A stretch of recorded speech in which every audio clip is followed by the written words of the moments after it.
Hello. I am going to film this all the way through, and I'm not going to edit it because that takes too long. But I'm going to do a tour, sort of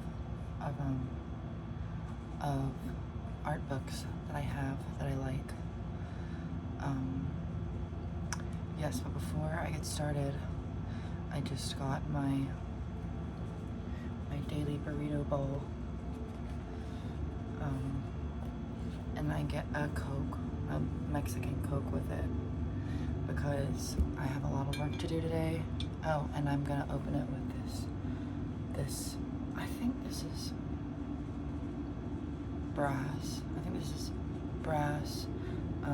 This very cool bottle opener that I found here in Pittsburgh. So, boobies.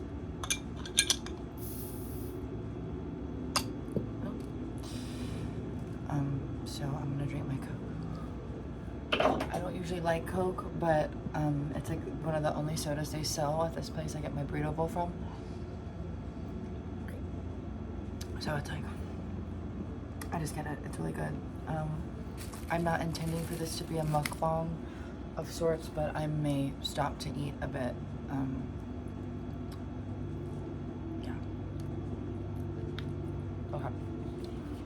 So,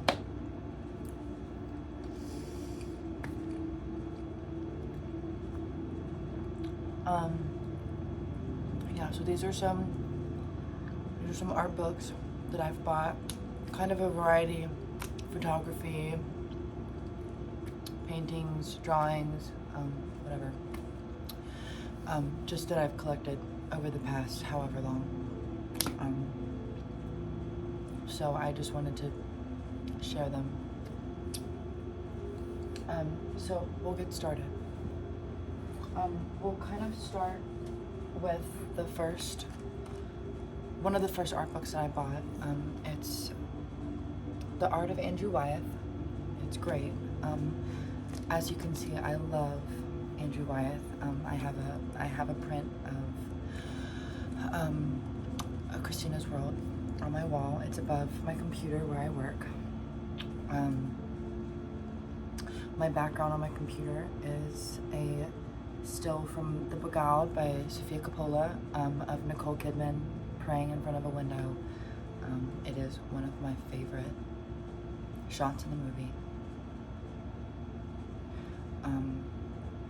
That has nothing to do with what we're talking about. Andrew Wyeth is an excellent example of what I would, describe to be an artist who is able to capture rural America. I think his color palette is phenomenal. Obviously, we have Christina's World right here. I'm not going to do too much of a bio on the artists to avoid coming off as sounding uninformed, because I don't actually know that much. I know that an artist's life and experience heavily influences art, but a lot of this art I have been taking at face value of late. I've been trying to consume things out of context so as to not be too influenced by another person's story, which is a bit counterintuitive for me as a storyteller, but I try to write my own stories in a vacuum, in a way, to keep them kind of purely themselves, because I will go off on a tangent and I will muddle the waters.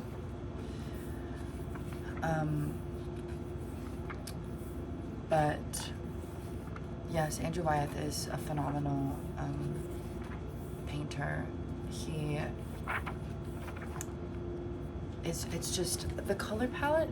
I very much enjoy a color palette of cream and brown. I really love like a muted kind of chocolatey brown, a nice warm gray. Ecru is a great color. I love amber. Anything that has a nice flesh tone ranging from lightest to darkest. Anything that could be a flesh tone I very much enjoy, but I love it on things that aren't necessarily flesh. I love the color of, you know, the lace curtains and the background, and it gives this very, to me, it's both comforting but also punishing in a way, because it's very devoid of color and vibrancy in a way. I very much like that muted pastoral tone, because it feels very, very earthy and very simple. But I do love green. Green is my favorite color, and I think that green is an excellent vibrancy to contrast with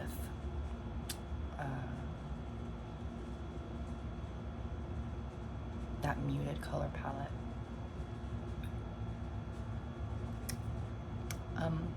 I actually have not obviously read this book too much, because I have just found a newspaper clipping in this book that I've never seen before. So, Merry Christmas to me. Oh, this is an excellent painting. Wind from the Sea, beautiful. Anything involving lace curtains blowing in front of an open window, I'm sold.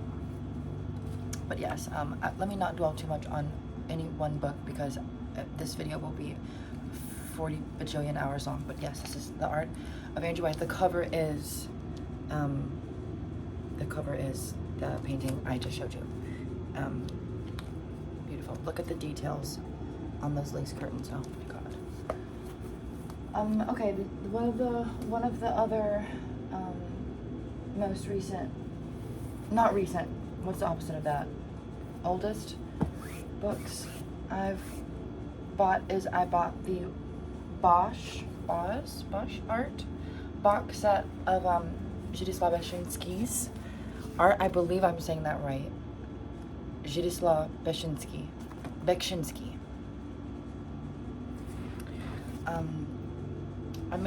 Amazing artist. There are 4 books, and he's so prolific. There's so much. I'm only gonna open the first one because there's a lot. Sometimes I just do ketamine and lie in bed and read them. Judas Law is a multimedia artist. He, I believe, started off with drawings, a lot of graphite drawings, and then got into painting, and then ultimately dabbled in computer graphics and computer generated artwork towards the end. But he was in World War II. He fought in World War II, and a lot of his art is inspired by the things he saw there, which I feel is very apparent in his artwork. You know, much can be said on the horrors of war and its effect on mankind and the human brain. I can only imagine what that must be like. But looking at artwork from someone who experienced that, It's very, very chilling.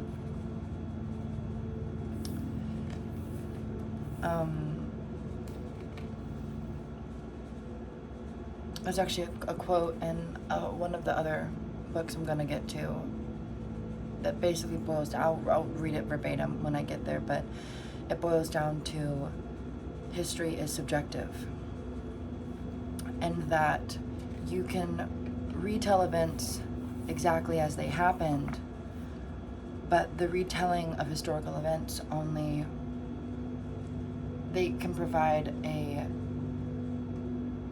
jumping off point to try to empathize with the human experience of the people who experienced those events. So you can only really know what happened objectively, but that is just the tip of the iceberg in a way of the way that it affected everyone involved. And I think it's very interesting because when you look at things like war and, you know, major historical events, you can see what happened, but you really have to dive into the experience of the individual to understand how those events were processed by people, which I think is crazy. There's a common theme with these T-shaped figures that occur often throughout his artwork. Lots of that muted palette I spoke of earlier. I very much love the color palette he uses, but he also will bring in that pop of color. I'm trying to find a good example.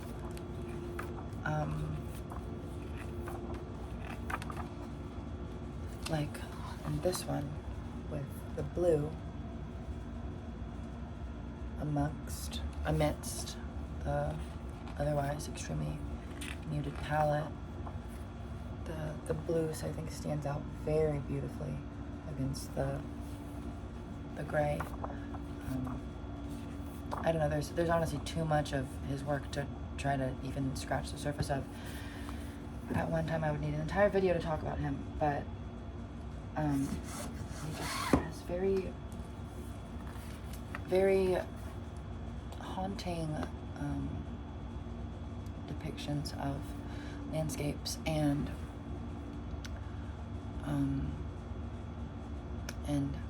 kind of alien figures, I suppose. It almost reminds me, not to compare him to another artist, but in my brain, they both kind of, he kind of resides in the same corner of my brain. I keep H.R. Geiger for that very human yet alien, kind of anthropomorphic, futuristic, but also very ancient landscapes and depictions of living organisms. I don't know, it's just very fascinating. I really like his work.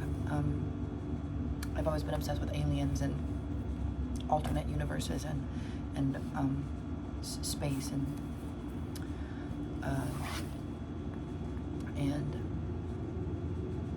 you know, extraterrestrial life forms, and that kind of, it feels very alternate universe. It feels very just other, which I very much like, but you know, with the context of what he's been through and seen, it really kind of hints at how the mind could go there and why it would. So it's very interesting. I know I said I wasn't going to give context, but I feel like that's relevant. This next one is very good. I don't actually know too much about this man's background either. It's in here, but again, I'm a recovering iPad baby, so I'm learning how to read again. But it's Ken Curry, Details of a Journey. Ken Curry is a visual artist. I actually got this book with a print of his, which is very, it's called Do You Know This Man? And it's signed by him. It's 69 out of 100. And it's a print of Do You Know This Man? Very good. I probably do.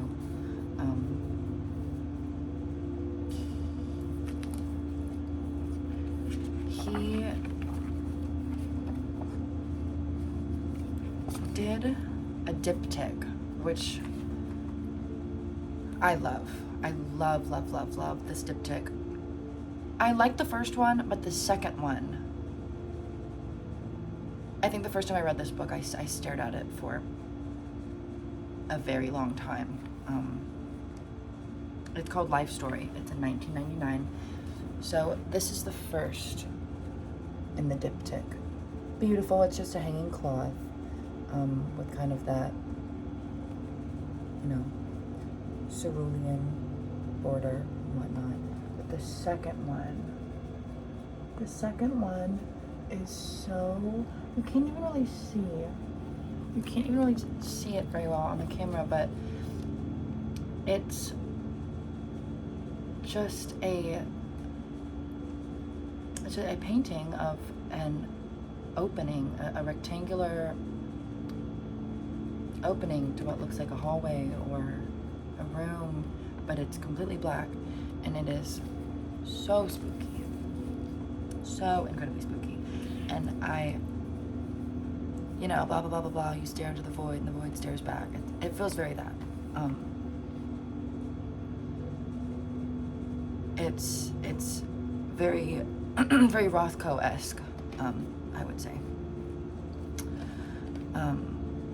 And this book also says it's very Rothko-esque. I like a lot of Rothko's textural works. It's very interesting. I believe this man is, he's from Glasgow. And he started off doing these kind of depictions of people.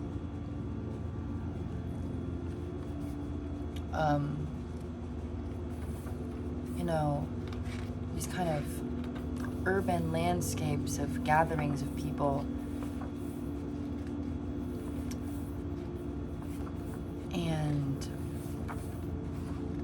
yeah, but then he began to move into this more surreal kind of, well, not that his work wasn't already a bit surreal, but this more, again, muted, kind of haunting,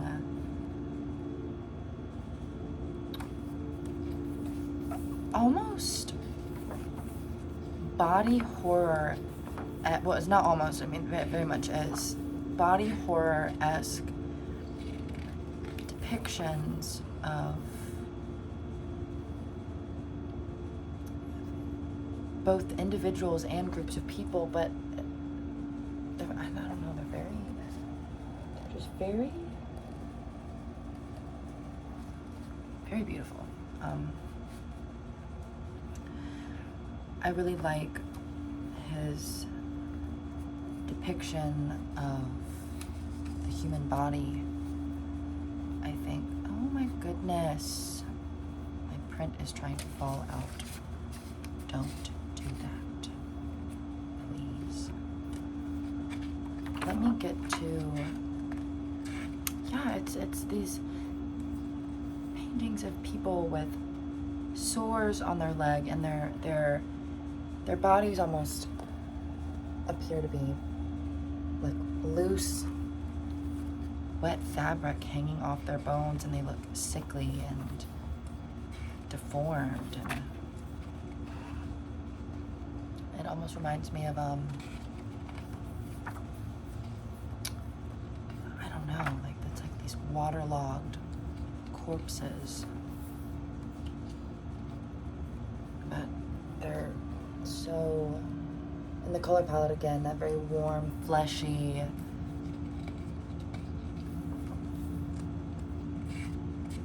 very, this is one of the first of his works that I saw, and it's just on this side, I don't know what side of the camera that's on, the right.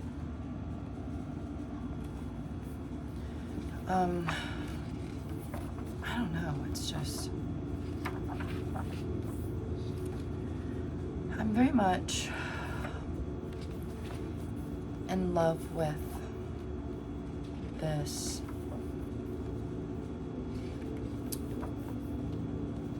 I'm very much into this kind of nightmarish, oh, and his use of color is just unreal, just stunning. I love this very nightmarish, dark kind of perversion of, you know, your everyday reality. You know, the dark room, the hallway, the basement, the ability to get as far away from other human beings as possible. I think its distance is very frightening. The concept of getting lost, not being able to go back home, is very, very, very frightening to me. I've always been very scared of that. And I think it's these kind of vignettes almost of people, these sad, fleshy, kind of forlorn humanoids, and almost emerging from the shadows.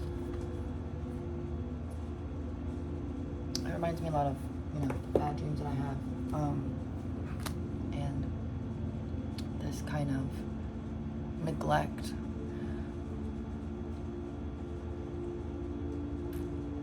that exists in the world, and how easy it is to feel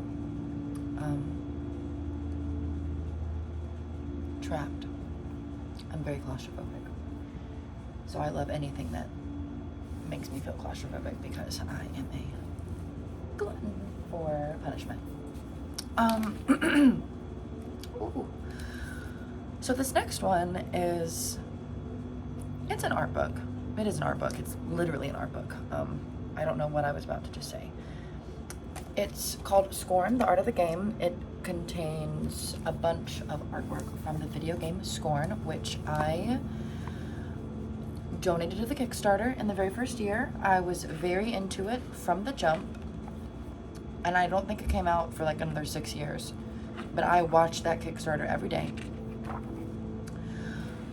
It's a video game that heavily relies on very bio-organic kind of mechanisms. It's very, I believe, H.R. Geiger inspired. I believe they spoke on their love of Geiger. But it's this very odd game where you awaken as this protagonist, and this is kind of you, but then your body is taken over by this parasite in a way, and it's working against you, but also with you in a way. And you're just navigating this awful place. Very, very alien, very isolationist, very techy, but also entirely organic, very squishy.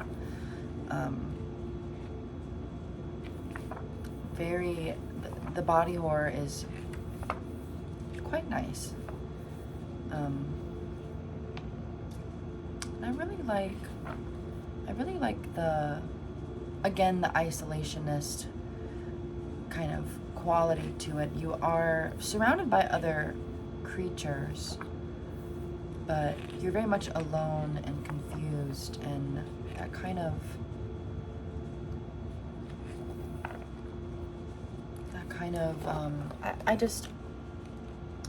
I very much like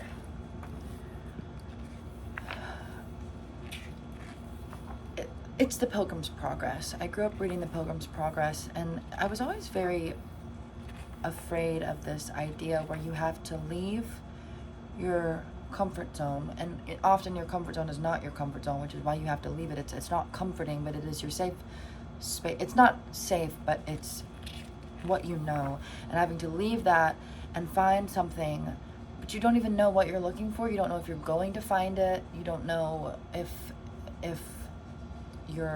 you don't know what is there, but you know you can't be here anymore, but you know the journey to get wherever it is that you're going is also very scary.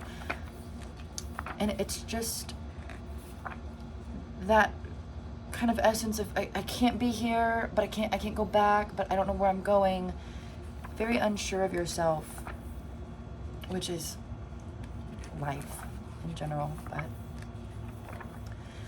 you know, this game of kind of navigating this unfamiliar alien world, it's almost very like Lord of the Rings in a way.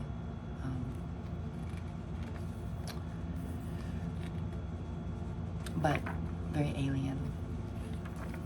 I very much like it. Yeah, very, very H.R. Geiger. Very H.R. Geiger in the kind of illustrations of this alien metropolis. Very sexual, extremely sexual.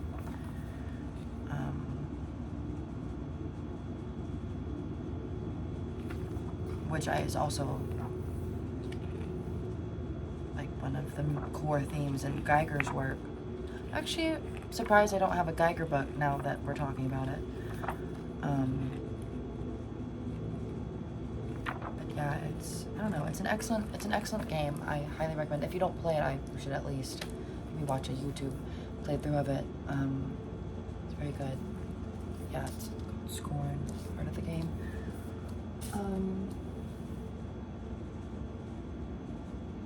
Next, I have. Oh, so I'm gonna have to do a part 2 of this. This is getting to be way longer than I anticipated.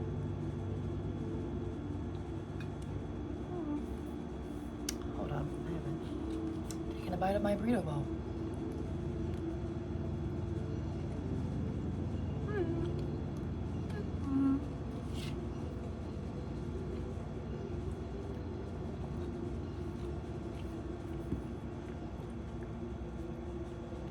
So,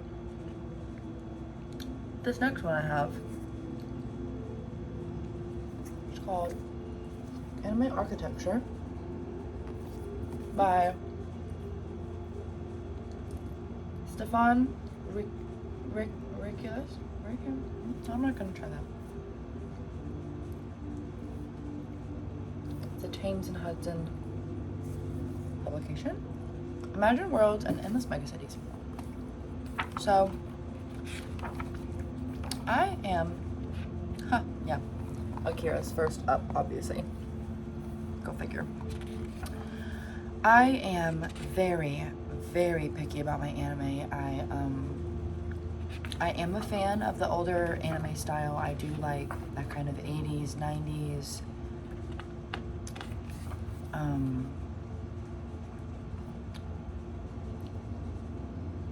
more detailed, I would say,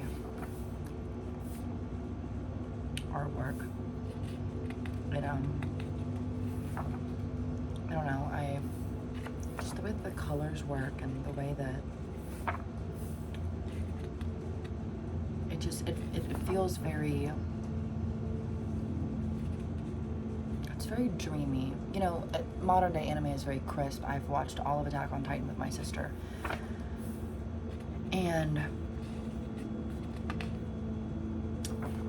it's very crisp. It's very woo. It's very, you know, very big and larger than life, but I don't know, there was just this very almost, I don't want to say sensual, well, yes, it's almost this very sensual, fluid movement. Everything feels very, almost like it's buzzing. It feels like it's alive. All the landscapes, I just feel, they feel as though there's this kind of glow to them. I don't know. It just feels like everything is, I don't know what I'm trying to say. But it's, and of course, you know, Neo Tokyo is a beautiful, just kind of, I don't want to say beautiful concept, I don't, you know, but it's this kind of crumbling metropolis, but then something alive is coming up out of it. There's a couple instances of this. I have this VHS tape called Neo Tokyo, and it's a collection of 3 shorts, and I believe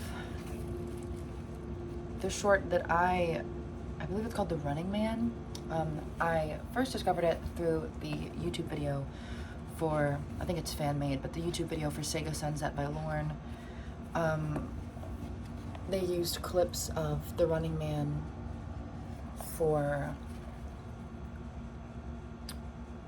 to put with the song, and there's this one scene where a cigarette is dropped, and you like watch the cigarette fall with the cherry burning up against this dark background, and oh my god, I can't ever get it out of my head.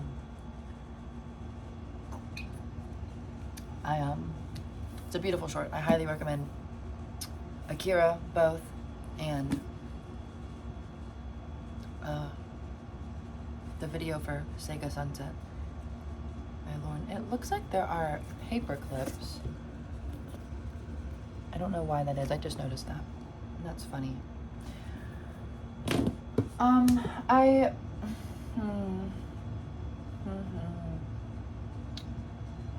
gonna save my photography books for another video because I have quite a few, and I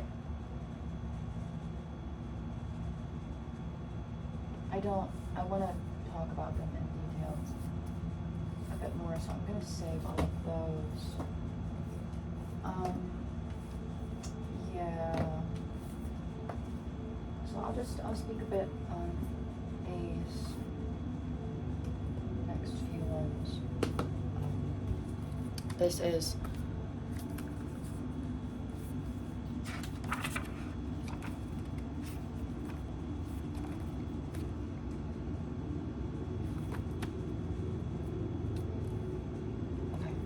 This is Life Wants to Live by Phil Hale. I literally saw these pictures on Tumblr and just fell in love. It's, again, these very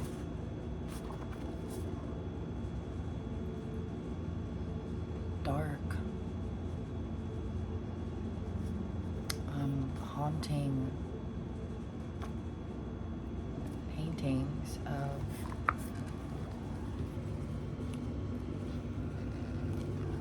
I don't even really know.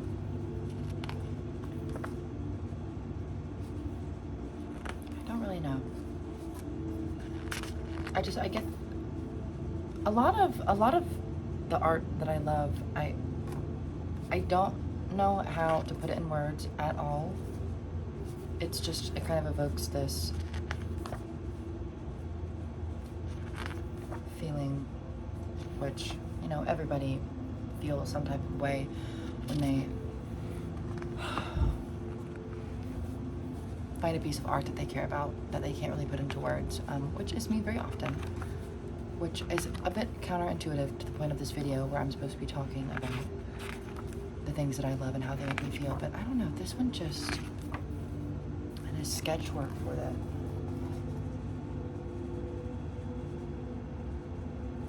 It's just so,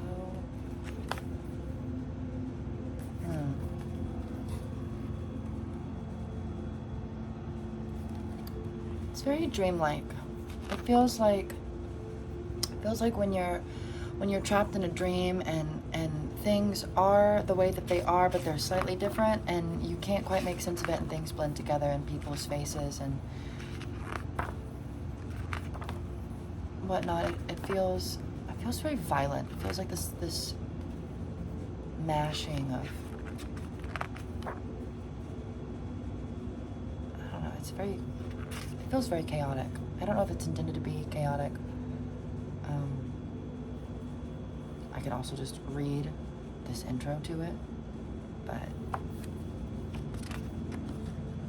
I like to try to squeeze everything I can out of a piece of artwork. You know, squeeze how it makes me feel out of it before I go and look at what the artist intended for it and kind of solidify the meaning of it. But every time I look at it, it gives me something else. So I still have yet to read these artist bios for the work. It's just so, it makes me sad. It makes me so sad. I had this dream once.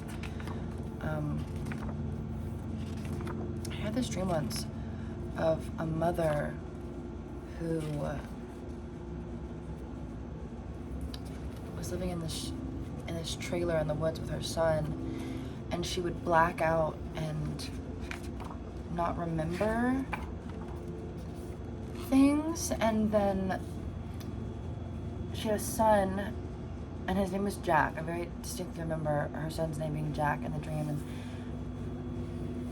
she had a dream that, in this dream, she was blacking out, and then one day her ex-husband came home and tried to hurt her son, so she took her son out of the house and they ran down the street as far as they could go. But then she looked and suddenly her son wasn't with her, and she was very confused, and so she went back to the house, but her husband wasn't there, and the house was empty, and it was dirty. And then she goes back to her son's bedroom and she finds a giant mountain of dirty laundry in front of the door, and she pushes it to the side and can't get the door up, so she breaks a hole through the bottom of the door and crawls through, and she finds her son dead, and she realizes she had bludgeoned him to death with a baseball bat. And I just distinctly remember like feeling like I was the mother at the end. I was like seeing this dream from her point of view, and I remember coming back into the house and it being dark, and there were blankets over the windows, and I crawled and I moved the laundry, and I remember breaking through the door and crawling through and seeing her/my son like dead on the floor. It was very uncomfortable. I remember writing it down in my journal the next morning, but that's what that book reminds me of. A kind of mangled human body in this dark space. I'm very much kind of obsessed with this idea of something so awful happening, but nobody knowing that it happened, you know? It's one thing to be hurt, but it's another thing to be hurt and forgotten. And I think things can't be scary unless they're also sad. Deeply, deeply sad. think that's the only way to achieve horror, is to create something that you feel sad for the person going through what you're watching, because otherwise it's mindless gore and sadness. And that's why, like, the Saw movies don't scare me, because all those people are terrible people, so I'm like, yeah, fuck them up. But you know, people that you would consider an innocent bystander going through something similar, it's a lot scarier, because it would be awful if something bad happened to them because they don't deserve it. So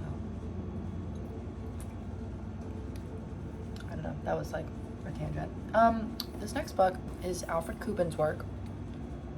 I think I also found him through a piece on Tumblr. I see a lot of artwork on Tumblr that I eventually have to buy art books of. I believe Alfred Kubin, he did not have a great childhood. His mother died when he was very, very young, and he would eventually go on to be molested by a caretaker. And so I think a lot of those themes play a large part in his artwork, as very evident. Every Night a Dream Visits Us is this piece, and this is the very first of his work that I saw, and I went on to get this book because of that. But I think the things he went through are very evident in his work.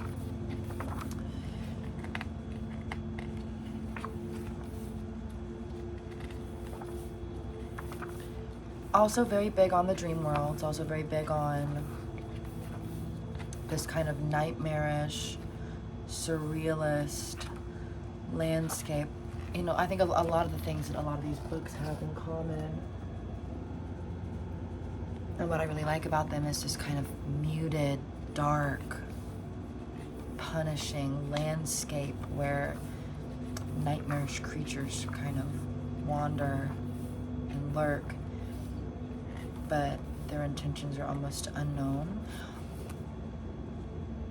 When I was a kid, I distinctly remember I would watch Fairly Odd Parents and Jimmy Neutron on the TV at my Mimi's house. And I always liked Jimmy Neutron because I thought he had responsible parents, but I hated Fairly Odd Parents because I thought Timmy and Timmy's parents were extremely unreliable, and that scared me because I'm a bit better with it now, but when I was a kid, unruliness was very stressful to me. Things that were chaotic, things that having no one to rely on.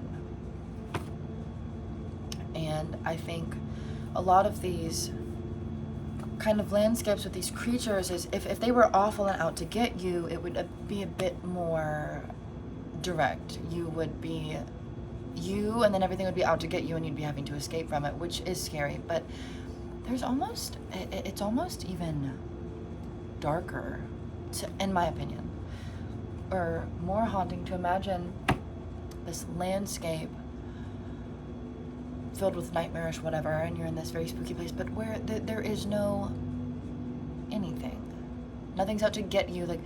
Like you could be in the dark and you could see a creature or this thing come up to you, but then it walks right past you, and then you can't reduce this thing to a simple antagonist trying to hurt you because it doesn't even care about you, that you're there, and suddenly you feel very small. You no longer possess the importance of being something that should be hurt. You become nothing. And that, to me, is almost more frightening in a way, because these should be simple antagonists that you would just write off as a villain or a monster, become just as important as you are, and they're no longer something that's just out to get you, and they become something with their own motives that don't even involve you, and suddenly you become the same as it, something wandering in this place with no rhyme, no reason, no real goals. You're invisible, and that to me is extremely frightening. Violence is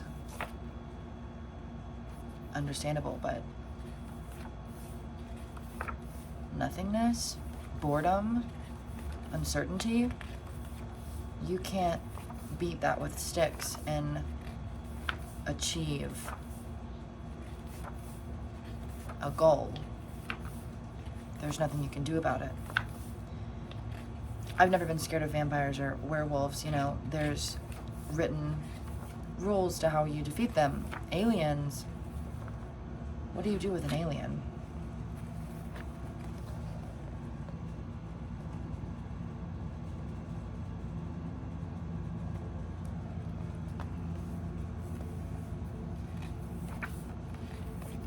I would much rather have that as an enemy than have that as a sentient being inhabiting the same space as me, because it probably knows something that I don't know, and I don't like that.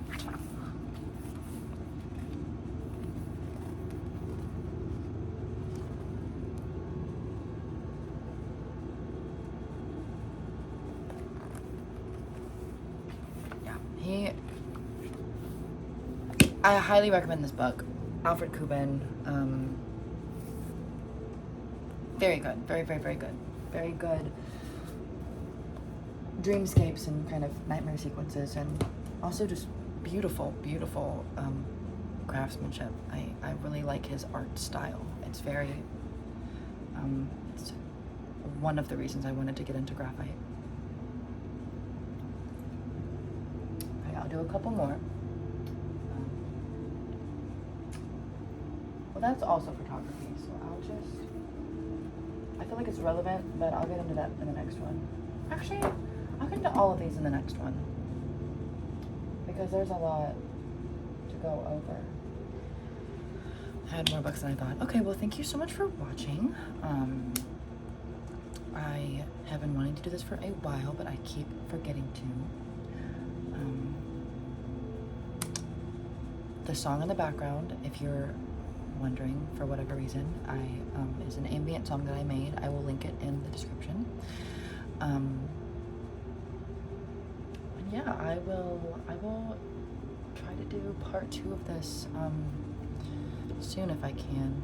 I'm a little busy at the moment, but I wanted to sit down and do this. I've been meaning to do it for a while, and I've been trying to be a bit more productive lately, and I've been trying to count anything that I do that, you know, I've been trying to be more productive, but I've been trying to count more things as being productive, so that even leisure time a bit and enjoying things and slowing down can also be considered being productive, because productivity is important, but it's also important to take care of yourself and slow your roll and enjoy things and not feel like you need to be constantly doing something to consider your time worthwhile. Human beings are meant to relax at some point. So don't run yourself into the ground. Pick up a nice book and read it. Highly recommend it. Yeah, so that is, thank you. I'm going to link all these books in the description if you would like to check them out. And I will see you next time. Thank you so much for watching.